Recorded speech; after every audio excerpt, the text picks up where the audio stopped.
میں بھی وحدہ لا شریک ہے۔ تو آگے پڑھتے ہیں وَلَا يَحْسَبَنَّ الَّذِينَ يَبْخَلُونَ، اور نہ خیال کریں وہ لوگ جو بخل کرتے ہیں بما اس مال میں کہ آتاہم اللہ دیا ان کو اللہ رب العزت نے من فضل اپنے فضل سے، جو مال اللہ تعالیٰ نے ان کو دیا بھی اللہ نے اور فضل فرما کر کے دیا، اور وہ اس میں بخل کرتے ہیں۔ وہ کیا خیال کرتے ہیں کہ ہوا خیر اللہم، وہ بہتر ہے ان کے لیے؟ نہیں، ایسا نہیں ہے، بل ہوا شر اللہم، بلکہ وہ بہت بری بات ہے ان کے لیے۔ سیطوقون، ان قریب توق پہنائے جائیں گے ان کو، ما اس مال کے بخیلو جس میں بخیلو بخل کیا بھی جس کے ساتھ یوم القیامت، قیامت والے دن جس مال میں بخل کیا وہی مال توق کے طور پہ پہنایا جائے گا، ڈالا جائے گا۔ وَلِلَّهِ، اور اللہ تعالیٰ کے لیے ہے، میراث السماواتی، آسمانوں کی وراثت اور زمین کی، واللہ، اور اللہ تعالیٰ بما، جو کچھ بھی تم تعملون عمل کرتے ہو، خبیر، خبر رکھنے والا ہے۔ اس کے بارے میں سمجھتے ہیں کہ یہ بخل جو ہے، بخل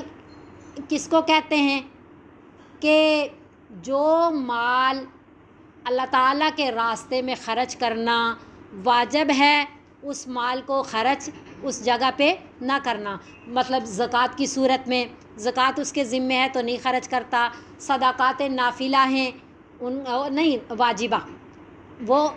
خرچ ان میں نہیں کرتا۔ اس کو یہ جو والا بخل ہے یہ حرام ہے، کیونکہ واجب مال کو نہیں خرچ، جہاں خرچ کرنا واجب ہے وہ خرچ نہیں کرے گا تو یہ بخل حرام والا بخل کہلائے گا۔ ہاں، دوسرے کو بھی بخل کہتے ہیں کہ مثلا صدقات نافلہ نہیں کرتا یا کچھ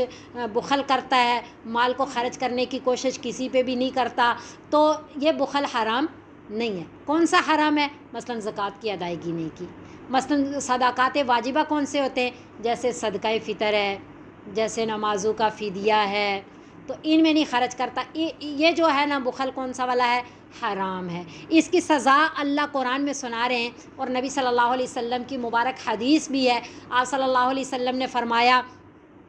کہ اللہ رب العزت، جس کا مفہوم ہے کہ اللہ رب العزت نے کسی بندے کو مال عطا کیا اور وہ اس مال کی زکوٰۃ نہیں دیتا، قیامت والے دن وہ مال ایک زہریلے سانپ کی صورت میں آئے گا، اور اس کی یہ جو رخسار ہے اس کو پکڑے گا اور پھر کہے گا کہ میں ہوں تیرا مال، میں ہوں تیرا سرمایہ۔ اور پھر نبی صلی اللہ علیہ وسلم نے اس آیت کی تلاوت فرمائی، یعنی یہ مال زہریلے سانپ کی صورت میں توق کے طور پہ اس کی گردن میں ڈالا جائے، اس کو پہنایا جائے گا، یعنی نبی صلی اللہ علیہ وسلم کی حدیث سے ثابت ہے کہ وہ اس کے رخسار کو پکڑے گا۔ تو پھر سمجھے تین باتیں ہیں۔ ایک بات ہے کہ اللہ نے مال عطا کیا، وہ مال جہاں خرچ کرنا فرض تھا، واجب تھا، یعنی زکوٰۃ کی صورت میں، صدقات واجبہ کی صورت میں اگر نہ خرچ کیا تو اس کی سزا یہ ہے کہ توق پہنایا جائے گا اور زہریلے سانپ کی صورت میں ہوگا۔ ایک بات۔ دوسری بات یہ ہے، اس کو بخل کہتے ہیں، یہ بخل حرام ہے۔ دوسرا یہ ہے کہ مال ملا لیکن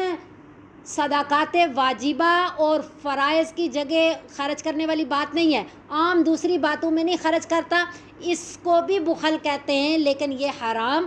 نہیں ہے، مکروہ ہے، بری بات ہے، اور اس کی یہ والی سزا نہیں ہے۔ تیسری بات، ایک ہوتا ہے بخل اور ایک اور ہوتا ہے جو حدیث میں جس لفظ کو استعمال کیا گیا اس کو شح کہتے ہیں، شح۔ اس کے بارے میں نبی صلی اللہ علیہ وسلم کی حدیث ہے، لا یجتمع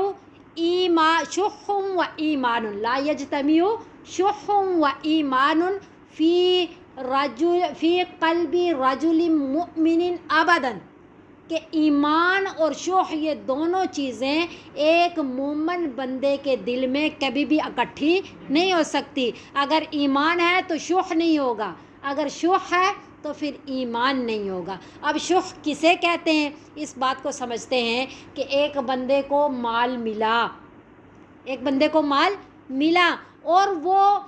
واجب جگہوں میں خرچ نہیں کرتا، بخل کرتا ہے، یہ بیماری بھی ہے اس میں، اور ساتھ ساتھ مزید آگے بڑھ کے مزید مال کا حریص بھی ہے۔ یہ بخل اور حرص دونوں چیزیں جب ملتی ہیں تو یہ شح کہلاتی ہیں۔ شح کسے کہتے ہیں؟ کہ جہاں مال خرچ کرنا واجب ہے وہاں خرچ بھی نہیں کرتا، مزید مال کی حرص رکھتا ہے اور مزید مال بڑھا رہا ہے اور اس پہ حریص ہے، تو یہ حرص اور بخل دونوں مل کر کے کیا کہلاتی ہیں؟ شح۔ اور یہ شح پتہ چلا جب دل کے اندر آ گیا تو ایمان گویا کہ اس طرح باقی نہیں رہا۔ تو یہ ایمان کو کمزور کرنے والی چیزیں ہیں، تو اس لیے اس سے بچنا چاہیے۔ اللہ رب العزت نے اس کی بہت سخت سزا سنائی کہ یہ جو مال اکٹھا کر رہے ہیں، کیا یہ سمجھتے ہیں کہ یہ بہتر ہے ان کے لیے؟ بلکہ یہ بہت بری بات ہے، یہ تو توق پہنایا جائے گا قیامت والے دن۔ اور پھر ایک بات اور اللہ نے سمجھائی، فرمایا وَلِلَّهِ مِيرَاثُ السَّمَاوَاتِ وَالْأَرْضِ، یہ دنیا میں جو کچھ بھی ہے نا، یہ تو اللہ تعالیٰ کی وراثت ہے، یہ تو اللہ تعالیٰ کا ہے۔ بندہ مر جاتا ہے تو کچھ بھی اس کا نہیں رہتا، تو بعد میں ویسے بھی اللہ ہی کا ہی ہے، تو پھر کیوں نہ اپنی زندگی کے ہمیں اللہ تعالیٰ کے راستے خرچ کر دیں۔ بعد میں جب وہ کہیں بھی لگے گا تو ثواب اس بندے کو تو نہیں ملے گا نا جس کا وہ مال ہے۔ اس لیے جب یہ زمین و آسمان آپ کا ہے ہی نہیں، یہ تو اللہ تعالیٰ کی وراثت ہے، تو پھر بخل کرنے کی ضرورت نہیں ہے۔ تو پھر اللہ رب العزت نے ایک تیسری بات بھی سمجھائی، کیا فرمایا؟ فرمایا واللہ، اور اللہ رب العزت بما تعملون خبیر، جو کچھ بھی تم عمل کرتے ہو خبر رکھنے والا ہے۔ یعنی پھر اگر خرچ کر ہی رہے ہو، تم بخل بھی نہیں کر رہے، تم شوخ بھی نہیں کر رہے، اور تم صدقات واجبہ بھی ادا کر رہے ہو، نافلہ بھی ادا کر رہے ہو، تو دل کے اندر اخلاص رکھنا، کیونکہ اللہ کو خبر ہے، تاکہ اس کا تمہیں ثواب بھی ملے، تاکہ اس کا تمہیں فائدہ بھی ملے۔ باجی آپ جو کہہ رہی ہیں کہ نمازوں کا فدیہ، روزوں کا تو ہوتا ہے، نمازوں کا کیا فدیہ؟ روزوں کا فدیہ، نمازوں کا فدیہ یہ ہوتا ہے کہ اگر بندہ وصیت کر جائے، جیسے ضعیف العمر ہے اور اب نماز یعنی کہ اشارے سے بھی نہیں پڑھ سکتا کیونکہ جو ہے وہ یا پھر نمازیں کوئی چھوٹی ہوئی ہیں، تو وہ وصیت کر کے گیا کہ وہ خیر صدقات واجبہ میں شامل ان کا نہیں ہوگا، وہ نہیں ہوگا، یہ روزوں کا فدیہ جی جی وہ نہیں ہوگا، کیونکہ وہ تو وصیت سے پہلے اپنی زندگی میں ادا ہی نہیں۔ تو لقد سمع اللہ قول الذین، اور البتہ تحقیق سن لی اللہ رب العزت نے بات ان لوگوں کی، قالو جنہوں نے کہا نعوذ باللہ، ان اللہ، بے شک اللہ تعالیٰ، فقیر فقیر ہیں، محتاج ہیں، نعوذ باللہ، ونحن اغنیاء، اور ہم مالدار ہیں۔ سنکتب، بہت توجہ سے سنیے گا، سنکتب ان قریب لکھ لیں گے، بلکہ ہم نے گویا کہ اللہ فرما رہے ہیں کہ ہم نے لکھ لی، ما قالو، یہ لکھ رکھیں گے، یعنی اس لیے سین آیا ہے، ٹھیک ہے، لکھ رکھیں گے، ما قالو، جو کچھ انہوں نے کہا یہ بات بھی لکھ رکھیں گے، وقتلہم الانبیاء بغیر حق، اور قتل کرنا ان کا انبیاء کو بغیر حق کے، ناحق، یعنی انہیں بھی پتہ تھا یہ حق نہیں ہے، یہ ٹھیک نہیں ہے، پھر بھی انہوں نے انبیاء کو قتل کیا۔ یہ دونوں باتیں اللہ فرما رہے ہیں ہم لکھ رکھیں گے، اور پھر لکھ رکھنے کا مقصد کیا ہے یہ پوری تفصیل چلے پہلے سمجھ لیتے ہیں۔ پہلی بات یہ ہے کہ نبی صلی اللہ علیہ وسلم احکامات بتا رہے تھے مال کے، کہ مال اللہ تعالیٰ کے راستے میں خرچ کرنا، زکوٰۃ دینا، یہ کرنا وہ کرنا۔ تو ایک جو یہودی تھا، ایک ہوتا ہے بندہ جاہل، ایک ہوتا ہے معاند۔ جاہل اسے کہتے ہیں جسے علم ہی نہیں ہے، اور معاند اسے کہتے ہیں جو ضدی ہے، پتہ ہے لیکن کیا کر رہا ہے، ضد کے طور پہ نبی صلی اللہ علیہ وسلم کی نعوذ باللہ تکذیب کرنے کے لیے، یا نبی صلی اللہ علیہ وسلم کا استہزاء کرنے کے لیے، مذاق اڑانے کے لیے، تنزیہ طور پہ اس نے، یہ معاند ایک یہودی، اس نے یہ کہا کہ یعنی کہ آپ احکامات بتا رہے ہیں تو نعوذ باللہ کیا اللہ تعالیٰ محتاج ہیں اور ہم مالدار ہیں، اس لیے اللہ تعالیٰ مانگ رہے ہیں ہم سے؟ کیونکہ ایک آیت میں آتا ہے نا کہ قرض دو اللہ تعالیٰ کو، قرض حسانہ، تو یہ قرض کے ساتھ کیوں تشبیہ دی گئی؟ اس لیے کہ جس طرح دنیا کے اندر ایک شریف بندہ قرض کی ادائیگی کو کتنا فکر کے ساتھ ادا کرتا ہے کہ میں نے فلاں سے قرض لیا ہوا ہے، میں نے لازمی واپس دینا ہے، اور پورا دیتا ہے، تو اس لیے اللہ رب العزت نے کہ جس طرح ایک شریف بندہ دنیا کے اندر مثال کے طور پہ اللہ سمجھا رہے ہیں کہ وہ دینا ضروری سمجھتا ہے، اس طرح بالکل اس کا جو اللہ تعالیٰ کے راستے میں تم خرچ کرو گے اس کا بدلہ بعد آخرت میں اللہ تعالیٰ اپنے شایان شان عطا فرمائیں گے، ورنہ اللہ تعالیٰ نے اپنے لیے تو نعوذ باللہ نہیں، کیونکہ وہ مال کس کو ملتا ہے؟ فقراء کو ملتا ہے، فقراء کو دینے کی اللہ رب العزت نے ترغیب دی۔ تو اس نے کہا، اسے بھی معلوم تھا کہ نعوذ باللہ اللہ ایسے نہیں ہے، لیکن نبی صلی اللہ علیہ وسلم کے استہزاء کے لیے اس نے ایسا کیا۔ تو پھر اللہ فرما رہے ہیں کہ یہ ہم لکھ رکھیں گے۔ ایک ہے اللہ رب العزت کوئی سزا دے رہے ہیں، مثلا ایک وظیفہ بھی ہے نا جس کے بارے میں فرشتوں نے کہا کہ یا اللہ ایک بندے نے یہ پڑھا تو اب اس کا اجر کتنا لکھیں، تو کہا وہ وظیفہ ہی لکھا جائے، اللہ اپنی شان کے مطابق دیں گے۔ اسی طرح روزے کے بارے میں اللہ نے کیا کہا؟ الصوم لی وانا اجزی بھی، روزہ میرے لیے اور اس کی جزا بھی میں دوں گا۔ اللہ نے جزا نہیں بتائی، کہا میرے لیے ہے، میرے لیے رکھا ہے۔ اس میں کسی قسم کا کتنا اخلاص ہے، بالکل اکیلا بندہ ہو تو ایک قطرہ اندر نہیں جانے دیتا۔ کسی کو کیا پتہ چلا بچہ بھی روزہ رکھے قطرہ اندر نہیں جانے دیتا کہ بھئی روزہ ٹوٹ جائے گا، اگر چلا جائے تو کسی کو بھی پتہ نہیں چل سکتا۔ کتنا اخلاص والی عبادت اللہ نے ہمیں عطا فرمائی، تو فرمایا یہ میرے لیے، اس کی جزا بھی میں دوں گا۔ اب دنیا کے اندر ہم دیکھتے ہیں نا کہ کوئی بندہ جو ہے کوئی ایک فنکشن کرتا ہے اور تحائف تقسیم کرتا ہے، اور پھر اپنے گھر کی جو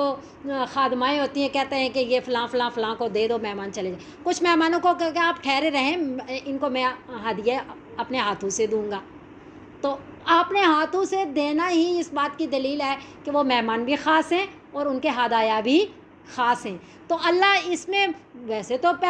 یہ فرشتوں کو مقرر کیا ہوا ہے، لکھ لینا یہ اجر ملے گا، فلاں پہ یہ ملے گا، فلاں پہ یہ ملے گا، لیکن جب اللہ نے کہہ دیا لکھ لیں میں خود دوں گا، اسی طرح جب اللہ نے کہا لکھ لیں سزا میں، سزا اللہ نے نہیں بتائی۔ وہ کہیں عذاب عظیم ہے، کہیں علیم ہے، کہیں مہین ہے، یہاں اللہ نے کہا لکھ لیں، یہاں اللہ نے، تو وہ کتنے شدید جرم ہے کہ اللہ کے لیے اتنی بڑی بات بول دینا، نعوذ باللہ، اور کتنی سخت قسم کی اس کی سزا ہوگی۔ یہ انبیاء کا قتل کرنا، پھر اللہ کی شان میں ایسے کلمات کہنا بہت بڑی بات ہے۔ اللہ نے کہا یہ دونوں باتیں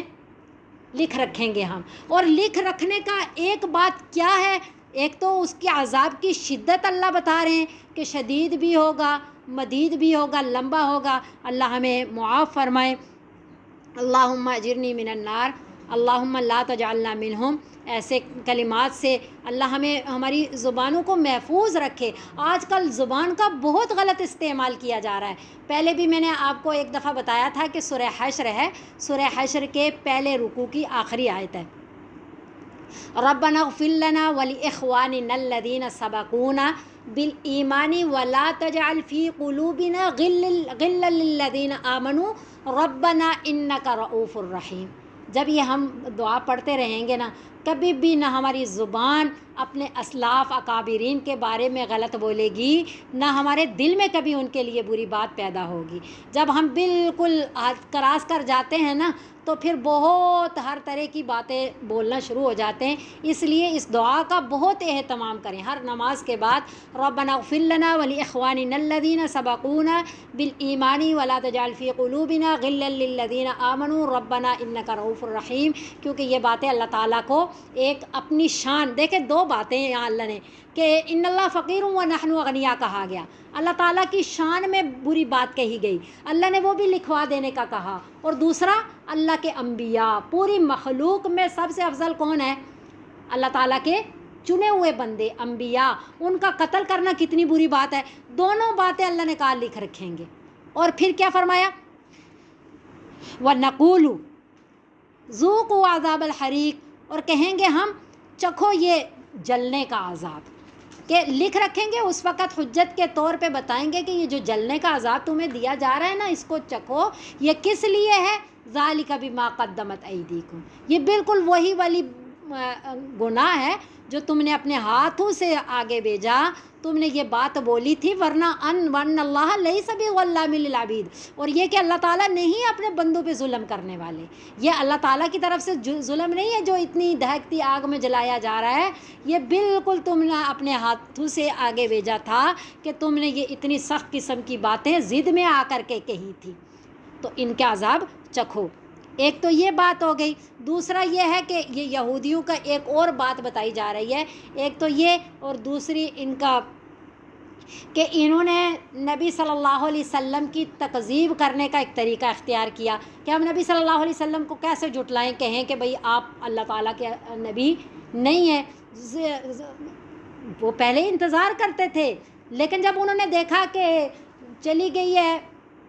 آج جو خاندانوں پہ ہم فخر کرنے والے ہیں نا، یہ یہودیوں کا ضد و عناد کس وجہ سے تھا؟ حالانکہ وہ نبی صلی اللہ علیہ وسلم کے منتظر تھے کہ کب آئیں گے. لیکن حضرت باقی سارے انبیاء کدھر سے؟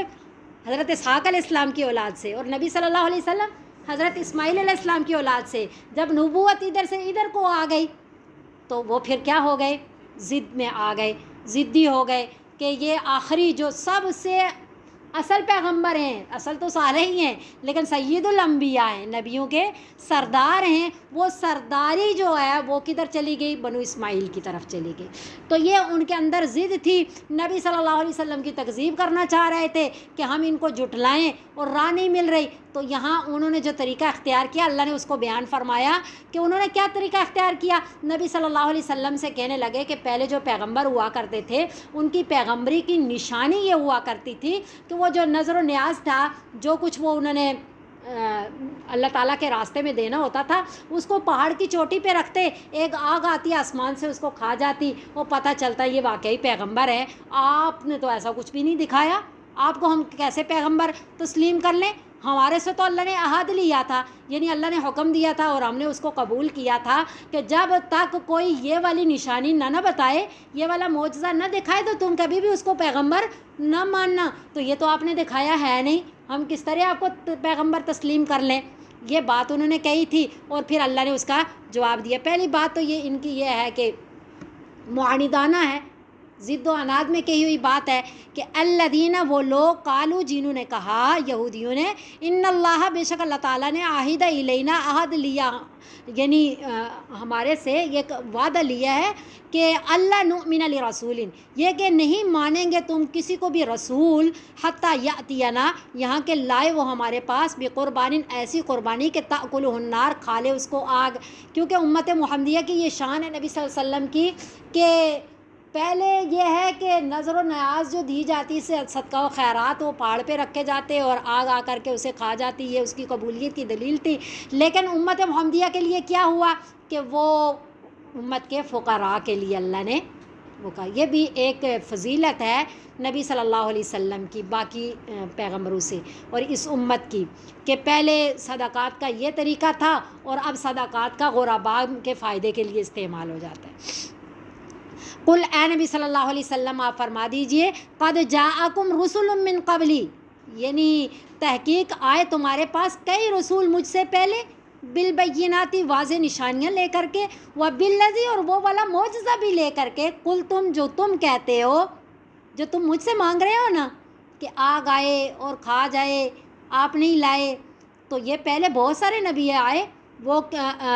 واضح نشانیاں معجزات لے کر کے آئے، اور یہ والا معجزہ بھی لے کر کے آئے جس کا سوال تم مجھ سے کرتے ہو. تو پھر تم یہ جواب دو کہ فَلِمَ قَتَلْتُمُوهُمْ، تم نے ان کو کیوں قتل کیا؟ ان کنتم صادقین، اگر تم سچے ہو، تمہیں یہ معجزہ ہی چاہیے تو وہ تو معجزہ انہوں نے دکھایا تھا، تم نے ان کو کیوں قتل کیا؟ یہاں ایک بات سمجھنے والی ہے کہ یہ جو قرآن ہے نبی صلی اللہ علیہ وسلم پہ نازل ہوا، اس وقت کے جو یہودی تھے انہوں نے انبیاء کو قتل نہیں کیا، بلکہ جو پہلے حضرت یحییٰ علیہ السلام کو، حضرت زکریا علیہ السلام کو قتل کیا گیا، نعوذ باللہ، انہوں نے تو نہیں قتل کیا تھا، اللہ نے کہا کہ تم نے قتل کیا. یہ اللہ نے ان کو فَلِمَ قَتَلْتُمُوهُمْ، تم نے کیوں قتل کیا، حالانکہ انہوں نے قتل نہیں کیا تھا. تو یہ ان کو کیوں کہا گیا، اس میں نبی صلی اللہ علیہ وسلم کی ایک مبارک حدیث بھی ہے جس کا مفہوم ہے. آپ صلی اللہ علیہ وسلم نے فرمایا، ایک جگہ گناہ ہو رہا ہے، مفہوم یہ ہے ایک جگہ کوئی گناہ کا کام ہو رہا ہے، ایک بندہ وہاں موجود ہے لیکن وہ مخالفت کر رہا ہے، وہ گناہ میں شریک نہیں ہو رہا بلکہ مخالفت کر رہا ہے، تو وہ وہاں موجود نہیں ہے. اور جو وہاں موجود نہیں ہے لیکن وہ کیا کر رہا ہے، اس گناہ پہ راضی ہے، حمایت کر رہا ہے، تو وہ اس گناہ میں شریک سمجھا جائے گا۔ اب یہ یہودی کتنے بعد کے یہودی تھے، لیکن یہ اپنے ان یہودیوں کے انبیاء کو قتل کرنے کے فعل پہ راضی تھے۔ اللہ نے انہیں کہا کہ تم نے قتل کیا، یعنی کہ جو ایک بندہ کوئی گناہ کرتا ہے، دوسرا بندہ گناہ میں شریک نہیں ہوتا، لیکن اس گناہ پہ راضی ہوتا ہے، جتنا گناہ اس کو ملے گا اتنا گناہ اس کو بھی ملے گا۔ اسی طرح ایک بندہ کوئی نیکی کا کام کر رہا ہے، مثلا میں اکثر خواتین کو بتاتی ہوں نا کہ مدرسے سے باہر سے گزرتے ہوئے اتنی نیت کر لیا کرے کہ یہاں اللہ تعالیٰ کی مہمان ہے، 24 گھنٹے قرآن پڑھتی ہیں، احادیث مبارکہ پڑھتی ہیں، ایک محبت کی نگاہ ڈال لیا کریں، جو ثواب ان کو مل رہا ہے آپ کو بھی مل جائے گا، کیونکہ اس میں کیا ہے، محبت دے رہی ہیں، راضی ہو رہے ہیں۔ تو جہاں کوئی نیکی کا کام ہو رہا ہے وہاں ہم اگر نیکی کے کام میں شامل نہیں ہیں، لیکن ہم کیا ہیں، ہم ایک رضا کا، ایک محبت کا دل میں جذبہ رکھ رہے ہیں کہ الحمدللہ ہو رہا ہے، یہ مدارس ہیں، یہ مساجد ہیں، اسی کی وجہ سے ہمارا ملک بچا ہوا ہے، تو ہم ثواب میں شریک ہو جائیں گے۔ لیکن یوں گھر بیٹھے بیٹھے ہم مخالفت کر رہے ہیں تو پھر کیا ہوگا، ہم بیچ میں کیا ہو جائیں گے، مخالفین میں شامل ہو جائیں گے۔ اس لیے یہ نیتیں اور یہ سوچ جو ہے نا، انسان کو یا تو بہت اونچائی پہ لے جاتی ہے یا بہت ہی گرا دیتی ہے، اس لیے ہمیشہ اچھی سوچ رکھنی چاہیے۔ فَإِن كَذَّبُوكَ کا تو پھر نبی صلی اللہ علیہ وسلم کو تسلی دی جا رہی ہے کہ یہ معانے دیں گے، نہیں مانتے، تکذیب کر رہے ہیں، کبھی کیا معجزہ کہہ رہے، کبھی کیا معجزہ، اگر پورا بھی کر دیا جائے تو انہوں نے تسلیم نہیں کرنا، اللہ تعالیٰ کو پتہ، اس لیے اللہ معجزہ دے ہی نہیں رہے۔ ہاں آپ یوں پریشان نہ ہوئیے، فَإِن كَذَّبُوكَ فَقَدْ كُذِّبَ رُسُلٌ مِّن قَبْلِكَ، اگر وہ آپ کو جھٹلائیں تو تحقیق جھٹلائے گئے کئی رسول آپ سے پہلے بھی، جاءوا بالبینات، وہ بھی لائے تھے واضح نشانیاں، والزبر اور صحیفے، والکتاب المنیر اور روشن کتاب لائے تھے، ان کی بھی انہوں نے تکذیب کی۔ آپ کی تکذیب ہو رہی ہے تو آپ پریشان نہ ہوں، یہ دنیا ہے، یہاں تکالیف کا سامنا کرنا پڑے گا، اصل آخرت ہے۔ کل نفس ذائقۃ الموت، ہر نفس کو موت کا ذائقہ چکھنا ہے، یہ تو آخرت میں کھلے گا، جب تلیں گے عمل سب کے میزان پہ، تب کھلے گا کہ کھوٹا کھرا کون ہے۔ تو دنیا میں آپ پریشان نہ ہوں، وَإِنَّمَا تُوَفَّوْنَ أُجُورَكُمْ يَوْمَ الْقِيَامَةِ، اور بے شک پورا پورا دیے جاؤ گے تم اپنے اجر قیامت والے دن۔ سارا صحابہ کو، ایمان والوں کو، جو انہوں نے اچھے کام کیے، جو تکلیفیں برداشت کی، اس کا پورا پورا اجر اچھا جزا کی صورت میں آخرت میں ملے گا۔ اور کفار نے جو پریشان کیا، تکذیب کی، اللہ کی نافرمانیاں کی، نبی صلی اللہ علیہ وسلم کو تکالیف پہنچائی، جو کچھ بھی کیا، یہ اس کا پوری سزا، پوری جزا بھی آخرت میں ہے، پوری سزا بھی دنیا میں ہے۔ دنیا میں بعض دفعہ کوئی سزا میں لگتا ہے، اس کا سزا میں ہونا یہ اس کی ناکامی کی دلیل نہیں ہے، کسی کا جزا میں ہونا اس کی کامیابی کی دلیل نہیں ہے، کیونکہ ظاہری طور پہ ہم کسی کا بھی اندازہ نہیں لگا سکتے۔ ہاں وہ خود لگا سکتا ہے، کیونکہ اس کے زبان اور دل کس طرح استعمال ہو رہے ہیں، شکوے پہ ہو رہے ہیں یا شکر پہ استعمال ہو رہے ہیں، دوسرا بندہ اندازہ نہیں لا، اس لیے ہم کسی کے لیے بھی نہیں کہہ سکتے کہ وہ جو ہے ایسا ہے ویسا ہے۔ ہاں جو قطعی دلیل سے چند باتیں ثابت ہیں، اس کی مخالفت میں کوئی کھلی زبان استعمال کرے تو جس طرح حق کو حق کہنا لازم ہے، اس طرح باطل کو باطل کہنا بھی لازم ہے۔ حضرت ابراہیم علیہ السلام نے کیا کہا تھا، وَإِذْ قَالَ إِبْرَاهِيمُ لِأَبِيهِ وَقَوْمِهِ إِنَّنِي بَرَاءٌ مِّمَّا تَعْبُدُونَ، میں بری ہوں اس سے جن کی تم عبادت کرتے ہو، إِلَّا الَّذِي فَطَرَنِي فَإِنَّهُ سَيَهْدِينِ، میں تو اس کی طرف جاؤں گا نا جس نے مجھے پیدا کیا، وہ مجھے میری رہنمائی کرے گا۔ تو اس لیے حق کو حق کہنا بھی ضروری ہے، باطل کو باطل کہنا بھی، سمجھنا بھی ضروری ہے۔ صرف سمجھنا کمزور ترین ایمان ہے، کہنا اس سے اوپر۔ اچھا، فَمَنْ زُحْزِحَ عَنِ النَّارِ وَأُدْخِلَ الْجَنَّةَ فَقَدْ فَازَ، یہ تو آخرت میں آخر میں جا کر کے صحیح پتہ چل گیا کہ جو بچا لیا گیا جہنم سے اور داخل کر دیا گیا جنت میں، فقد فاز، وہ کامیاب ہے، وہاں کھل کر کے سامنے آئے گی کامیابی اور ناکامی۔ دنیا میں اندازہ نہیں، انہی لوگوں میں رحمان بھی پھر رہا ہے، انہی لوگوں میں شیطان بھی پھر رہا ہے۔ اللہ کہیں گے نا کہ میں نے تم سے پانی مانگا تھا، تم نے پانی نہیں دیا، تو اللہ تو نہیں نا مانگ رہے، بندہ مانگ رہا ہے، یعنی کہ